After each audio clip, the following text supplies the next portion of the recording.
National defence academy ಎಲ್ಲಿದೆ? National defence academy ಎಲ್ಲಿದೆ ಎನ್ನುವಂತಹ ಪ್ರಶ್ನೆ ನೋಡಿ. ಆಪ್ಷನ್ಸಲ್ಲಿ ಡೆಹ್ರಾಡೂನ್, ಖಡಕ್ವಾಸ್ಲಾ, ಖಾರಗ್ಪುರ ಮತ್ತು ಚೆನ್ನೈ ಅಂತಿದೆ. ಗೆಳೆಯರೆ, ಇದರ ಸರಿಯಾದ ಉತ್ತರ national defence academy, Khadakwasla. National defence ಅಕಾಡೆಮಿಯನ್ನು ಎಲ್ಲಿ ಕಾಣಬಹುದು ಅಂತ ಹೇಳಿದರೆ ಖಡಕ್ವಾಸ್ಲಾ. ಇದು ರಿಪೀಟೆಡ್ ಪ್ರಶ್ನೆ, ಪ್ರತಿ ಸಲ ಕೇಳ್ತಲೇ ಇದ್ದಾರೆ. ಗೆಳೆಯರೆ, ಇಲ್ಲಿ ಸ್ವಲ್ಪ ಟ್ವಿಸ್ಟ್ ಇದೆ ಈ ಪ್ರಶ್ನೆಯಲ್ಲಿ, ಅದನ್ನು ಸರಿಯಾಗಿ ಗಮನಿಸಿ. ನಾವು ಪ್ರಶ್ನೆ ಎಕ್ಸಾಮ್ ಬರೆದ್ಬಿಟ್ಟು ಕೆಲವೊಂದು ತಪ್ಪು ಮಾಡಿ ಮತ್ತು ಅದನ್ನು ತಿದ್ದುಕೊಂಡಿದ್ದೀವಿ. ಅದಕ್ಕೋಸ್ಕರ ನೋಡಿ, ಇಲ್ಲಿ ಭಾರತೀಯ ರಾಷ್ಟ್ರೀಯ ಕಾಂಗ್ರೆಸ್ನ ಪ್ರಥಮ ಮಹಿಳಾ ಅಧ್ಯಕ್ಷರು ಯಾರೋ? ಭಾರತೀಯ ರಾಷ್ಟ್ರೀಯ ಕಾಂಗ್ರೆಸ್ನ ಪ್ರಥಮ ಮಹಿಳಾ ಅಧ್ಯಕ್ಷರು ಯಾರು? ಈ ರೀತಿಯಾಗಿ ಪ್ರಶ್ನೆ ಕೇಳಿದರೆ ಇದಕ್ಕೆ ಸರಿಯಾದ ಉತ್ತರ ಅನಿ ಬೆಸೆಂಟ್ ಆಗಿರುತ್ತೆ. ಅದೇ ಪ್ರಶ್ನೆಯನ್ನು ಕೆಲವೊಂದು ಪ್ರಶ್ನೆ ಪತ್ರಿಕೆಯಲ್ಲಿ ಏನು ಕೇಳಿದ್ರೆ, ಭಾರತೀಯ ರಾಷ್ಟ್ರೀಯ ಕಾಂಗ್ರೆಸ್ನ ಪ್ರಥಮ ಭಾರತೀಯ ಮಹಿಳಾ ಅಧ್ಯಕ್ಷರು ಯಾರೋ, ಇಂಡಿಯನ್ ಯಾರು ಅಂತ ಕೇಳಿದರೆ ಅನಿ ಬೆಸೆಂಟ್ ಆಗಿದ್ರು ಫಸ್ಟ್, ಓಕೆ. ಆದರೆ ಭಾರತೀಯ ಮಹಿಳಾ ಅಧ್ಯಕ್ಷರು ಯಾರಾಗಿದ್ದರು ನಾವು ಭಾರತೀಯ ರಾಷ್ಟ್ರೀಯ ಕಾಂಗ್ರೆಸ್ನಲ್ಲಿ ಅಂತ ಕೇಳಿದರೆ ಅವರು ಸರೋಜಿನಿ ನಾಯ್ಡು ಆಗಿರ್ತಾರೆ. ಸರೋಜಿನಿ ನಾಯ್ಡು ಆಗಿರ್ತಾರೆ. ಇಲ್ಲಿ ಭಾರತೀಯ ಮಹಿಳೆ ಅಂತ ಕೇಳಿದರೆ ಸರೋಜಿನಿ ನಾಯ್ಡು ಹಾಕಬೇಕು. ಹಂಗೆ ಡೈರೆಕ್ಟಲ್ಲಿ ಭಾರತೀಯ ರಾಷ್ಟ್ರೀಯ ಕಾಂಗ್ರೆಸ್ನ ಪ್ರಥಮ ಮಹಿಳಾ ಅಧ್ಯಕ್ಷರು ಅಂತ ಕೇಳಿದರೆ ಸರಿಯಾದ ಉತ್ತರ ಅನಿ ಬೆಸೆಂಟ್ ಆಗುತ್ತೆ. ನೆಕ್ಸ್ಟು ನೋಡಿ, ಈಗ ಸುಮಾರು ಒಂದು 8 ಪ್ರಶ್ನೆ ಪತ್ರಿಕೆ ಮಾಡಿದ್ದೀನಿ. ಅದರಲ್ಲಿ ಒಂದು 4 ಸಲ ಬಂದೋಯ್ತು. ಸರ್ದಾರ್ ವಲ್ಲಭಭಾಯ್ ಪಟೇಲ್ ರಾಷ್ಟ್ರೀಯ ಪೊಲೀಸ್ ಅಕಾಡೆಮಿ ಎಲ್ಲಿದೆ? ಒಂದೊಂದರಲ್ಲಿ ಹೈದರಾಬಾದ್ ಅಂತ ಕೊಟ್ಟಿದ್ದೇನೆ, ಒಂದರಲ್ಲಿ ತೆಲಂಗಾಣ ಅಂತ ಕೊಟ್ಟಿದ್ದೇನೆ. ಸರಿಯಾದ ಉತ್ತರ ಇಲ್ಲಿ ತೆಲಂಗಾಣ. ನೋಡಿ, ರಾಷ್ಟ್ರೀಯ ವಿಜ್ಞಾನ ದಿನ. ರಾಷ್ಟ್ರೀಯ ವಿಜ್ಞಾನ ದಿನವನ್ನು ನಾವು ಎಂದು ಆಚರಿಸುತ್ತೇವೆ? ರಾಷ್ಟ್ರೀಯ ವಿಜ್ಞಾನ ದಿನ ಪ್ರತಿ ವರ್ಷ ಫೆಬ್ರವರಿ 28. ಯಾಕಪ್ಪ ಅಂದ್ರೆ ರಾಮನ್ ಅವರ ಸ್ಕ್ಯಾಟರಿಂಗ್ ಆಫ್ ಲೈಟ್ ಎನ್ನುವಂತಹ ಒಂದು ಆವಿಷ್ಕಾರಕ್ಕೆ ಒಂದು ನೊಬೆಲ್ ಪ್ರಶಸ್ತಿಯನ್ನು ಕೊಡ್ತಾರೆ. ಸೊ ಅದ್ರ ಮೇಲೆ ನಾವು ರಾಷ್ಟ್ರೀಯ ವಿಜ್ಞಾನ ದಿನವನ್ನು ಆಚರಿಸ್ತೇವೆ. ಫೆಬ್ರವರಿ 28 ರಾಷ್ಟ್ರೀಯ ವಿಜ್ಞಾನ ದಿನ. ನೋಡಿ, 2 ರಾಜಧಾನಿಗಳನ್ನು ಹೊಂದಿರುವ ಭಾರತದ ರಾಜ್ಯ ಯಾವುದು ಅಂತ ಕೇಳಿದ್ರು. ಅಂದು ರಾಜ್ಯವಾಗಿತ್ತು, ಇಂದು ಕೇಂದ್ರಾಡಳಿತ ಪ್ರದೇಶವಾಗಿದೆ ಜಮ್ಮು ಕಾಶ್ಮೀರ. ಅದಾದ ನಂತರ ಹಿಮಾಚಲ ಪ್ರದೇಶದಲ್ಲೂ ಸಮೇತ ಶಿಮ್ಲಾ ಮತ್ತು ಧರ್ಮಶಾಲಾ ಎನ್ನುವಂತಹ ನಾವು 2 ರಾಜಧಾನಿಗಳನ್ನು ಕಾಣಬಹುದು, ಶಿಮ್ಲಾ ಮತ್ತು ಧರ್ಮಶಾಲಾ.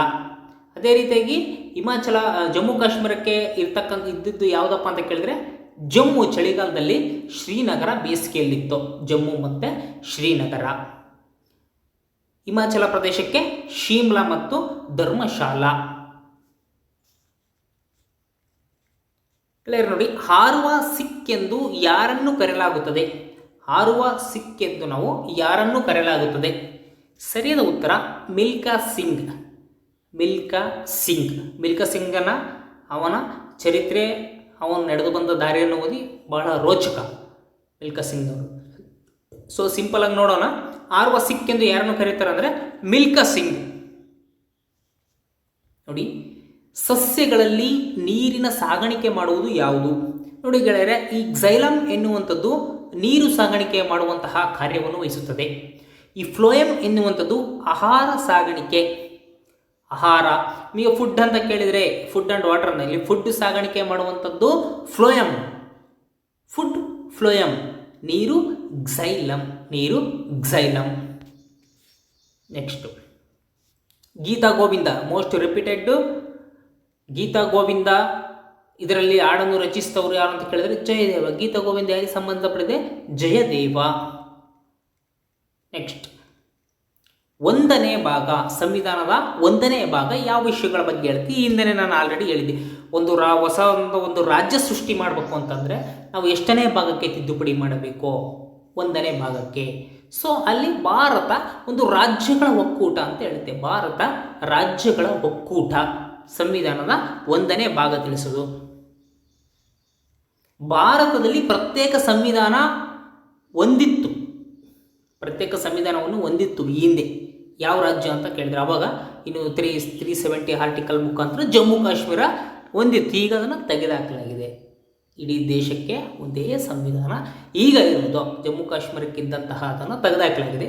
ಸೊ ಅವಾಗಿದ್ದು ಜಮ್ಮು ಕಾಶ್ಮೀರ. ನೆಕ್ಸ್ಟ್ ಗೆಳೆಯರು ನೋಡಿ, ಪಶ್ಚಿಮಕ್ಕೆ ಹರಿಯುವಂತಹ ನದಿಗಳು ಯಾವುದು ಅಂತ ಇಲ್ಲಿ ಕೊಟ್ಟಿದ್ದಾನೆ. ಮಹಾನದಿ, ಗೋದಾವರಿ, ನರ್ಮದಾ ಮತ್ತು ಕೃಷ್ಣ ಅಂತ ಕೊಟ್ಟಿದ್ದಾನೆ. ಇಲ್ಲಿ ಸರಿಯಾದ ಉತ್ತರ ನರ್ಮದಾ ನದಿ.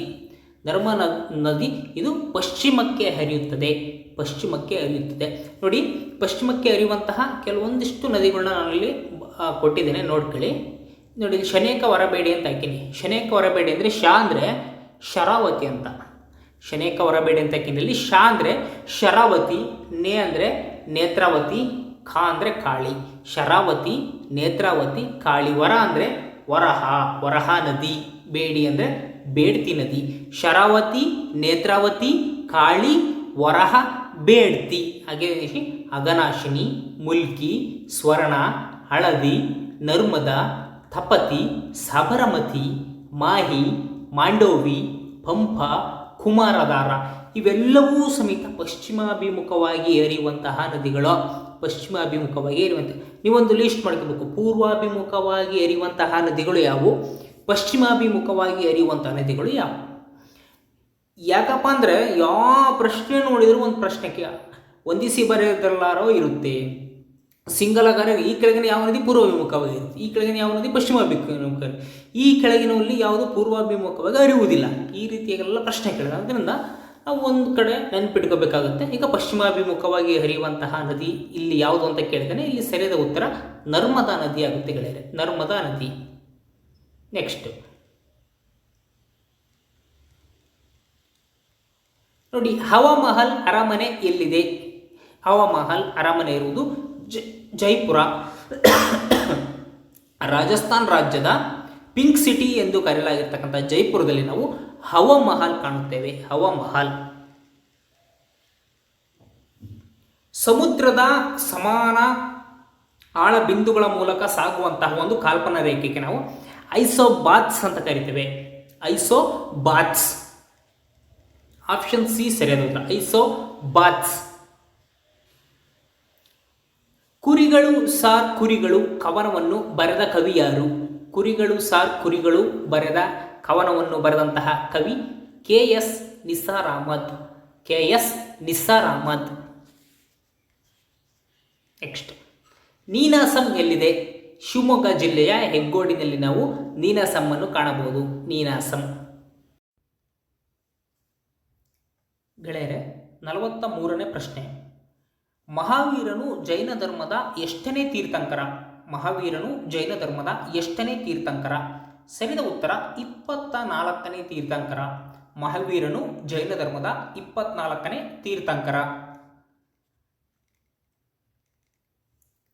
ಈ ಕೆಳಗಿನವುಗಳಲ್ಲಿ ಯಾವುದು ಇಂಗಾಲದ ರೂಪವಲ್ಲ, ಅಂದರೆ ಕಾರ್ಬನ್ ಕಂಟೆಂಟು ಇಲ್ಲದೇ ಇರುವಂತಹ ವಸ್ತು ಯಾವುದು ಕೆಳಗಿನಲ್ಲಿ ಅಂತ ಕೇಳಿದೆ ಗೆಳೆಯರೆ. ವಜ್ರ, ಕಲ್ಲಿದ್ದಲು ಮತ್ತು ಗ್ರಾಫೈಟ್ ಈ ಮೂರಲ್ಲೂ ಸಮೇತ ಇವೆಲ್ಲ ಇಂಗಾಲದ ಬಹುರೂಪಗಳು. ಇಂಗಾಲದ ಬಹುರೂಪಗಳು. ಇಲ್ಲಿ ಸತು ಅಂತ ಕೊಟ್ಟಿದ್ದಾನಲ್ಲ, ಇದು ಇಂಗಾಲದ ಬಹುರೂಪ ಅಲ್ಲ. ಇಲ್ಲಿ ಕಾರ್ಬನ್ ಕಂಟೆಂಟ್ ಇರಲ್ಲ. ಗ್ರಾಫೈಟು, ಕಲ್ಲಿದ್ದಲು ಮತ್ತು ವಜ್ರ ಇವೆಲ್ಲದರಲ್ಲೂ ಸಮೇತ ಕಾರ್ಬನ್ ಕಂಟೆಂಟ್ ಇದೆ. ಇದು ಕಾರ್ಬನ್ನ ಬಹುಸ್ವರೂಪಗಳು, ಬಹುರೂಪಗಳು ಅಂತ ಕರಿತೇವೆ. ಇನ್ನೊಂದು ಇಂಪಾರ್ಟೆಂಟ್ ಪ್ರಶ್ನೆ, ರಿಪೀಟೆಡ್ ಪ್ರಶ್ನೆ. ಒತ್ತಡವನ್ನು ಯಾವ ಮಾನದಲ್ಲಿ ಅಳೆಯುತ್ತಾರೆ? ಪ್ರೆಸರ್. ಪ್ರೆಸರ್ ಇನ್ ಪ್ಯಾಸ್ಕಲ್. ಪ್ರೆಸರ್ ಇನ್ ಪ್ಯಾಸ್ಕಲ್. ಇವೆಲ್ಲ ರಿಪೀಟೆಡ್ ಪ್ರಶ್ನೆಗಳು. ಜಾತ್ಯತೀತ ಮತ್ತು ಸಮಾಜವಾದಿ ಪದಗಳನ್ನು ಸೇರಿಸಿದ ತಿದ್ದುಪಡಿ ಯಾವುದು? ಇದು ರಿಪೀಟೆಡ್. ಸರಿಯಾದ ಉತ್ತರ 42ನೇ ತಿದ್ದುಪಡಿ. ಜಾತ್ಯತೀತ ಮತ್ತು ಸಮಾಜವಾದಿ ಮತ್ತು ಐಕ್ಯತೆ ಅಂತ ಕೆಲವೊಂದ್ಸಲ ಆಗ್ತಾನೆ.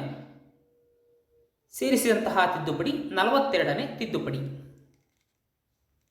ವಾಯ್ಸ್ ಆಫ್ ಇಂಡಿಯಾ ಪತ್ರಿಕೆಯನ್ನು ಸ್ಥಾಪಕರು ಯಾರು? Dadabhai Naoroji. Voice of India ಪತ್ರಿಕೆಯ ಸ್ಥಾಪಕರು ದಾದಾಬಾಯಿ ನವರೋಜಿ. ಹೇಳಿದ್ರೆ ಇಲ್ಲಿ ನೋಡಿ, ಈ ಪ್ರಶ್ನೆ ಅಂದರೆ ಆಪ್ಷನ್ಸ್ಗಳಲ್ಲಿ ಸ್ವಲ್ಪ ತಪ್ಪಾದ ಉತ್ತರವನ್ನು ಕೊಟ್ಟಿದ್ದ. ವಿಶ್ವ ಹವಾಮಾನ ದಿನಾಚರಣೆ ಯಾವ ದಿನಾಂಕದಂದು? ವಿಶ್ವ ಹವಾಮಾನ ದಿನಾಚರಣೆ ಇಲ್ಲಿ ಆಪ್ಷನ್ಸಲ್ಲಿ ಮಾರ್ಚ್ 22, ಮಾರ್ಚ್ 21, ಜೂನ್ 11, ಜುಲೈ 6 ಅಂತ ಕೊಟ್ಟಿದ್ದ. ಇಲ್ಲಿ ಸರಿಯಾದ ಉತ್ತರ ಇರಲಿಲ್ಲ. ವಿಶ್ವ ಹವಾಮಾನ ದಿನ ನಾವು ಮಾರ್ಚ್ 23. ಪ್ರತಿ ವರ್ಷ ಮಾರ್ಚ್ 23 ನಾವು ವಿಶ್ವ ಹವಾಮಾನ ದಿನ ಅಂತ ಆಚರಿಸ್ತೇವೆ.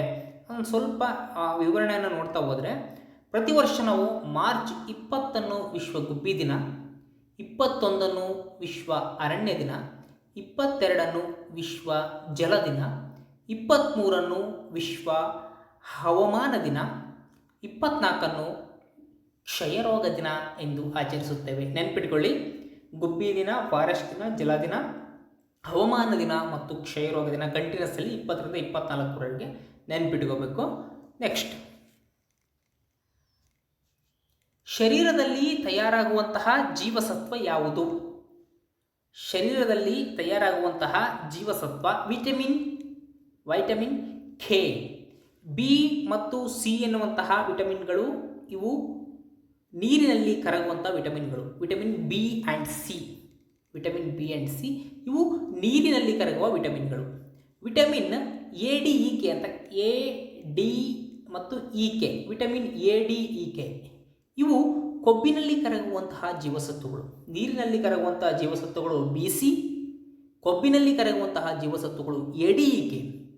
ನಮ್ಮ ಶರೀರದಲ್ಲಿ ತಯಾರಾಗುವಂತಹ ಜೀವಸತ್ವ ಅಂತ ಹೇಳಿದ್ರೆ ವಿಟಮಿನ್ ಕೆ. ನ್ಯಾಷನಲ್ ಹೆರಾಲ್ಡ್ ಎನ್ನುವಂತಹ ಪತ್ರಿಕೆಯನ್ನು ಪ್ರಾರಂಭಿಸಿದವರು ಯಾರು? ನ್ಯಾಷನಲ್ ಹೆರಾಲ್ಡ್ ಪತ್ರಿಕೆಯನ್ನು ಪ್ರಾರಂಭಿಸಿದವರು Jawaharlal Nehru. Next, most important ಪ್ರಶ್ನೆ, ಹೂ ಈಸ್ ಕಾಲ್ಡ್ ಪ್ರೇಮ ಕವಿ, ರೊಮ್ಯಾಂಟಿಕ್ ಪಾಯಿಟ್ ಅಂತ ಕರಿತೀವಿ. ಕನ್ನಡದ ಪ್ರೇಮ ಕವಿ ಯಾರು ಅಂತ ಕೇಳಿದರೆ ಗೆಳೆಯರೆ ಆಪ್ಷನ್ಸ್ಗಳು ನೋಡಿ: ಶಿವರಾಮ್ ಕಾರಂತರು, ಕೆ ಎಸ್ ನರಸಿಂಹಸ್ವಾಮಿ, ದೇ ಜವರೇಗೌಡರು, ಡಾಕ್ಟರ್ ಡಿ ಆರ್ ಬೇಂದ್ರೆ, ದರಾ ಬೇಂದ್ರೆ ಅಂತ ಕೇಳಿದರೆ ಗೆಳೆಯರೆ ಸರಿಯಾದ ಉತ್ತರವನ್ನು ಕಾಮೆಂಟ್ ಮಾಡಿ. ಇದಕ್ಕೆ ಸರಿಯಾದ ಉತ್ತರವನ್ನು ನಾನು ಮುಂದಿನ ವಿಡಿಯೋದಲ್ಲಿ ನೀಡುತ್ತೇನೆ. ಧನ್ಯವಾದಗಳು.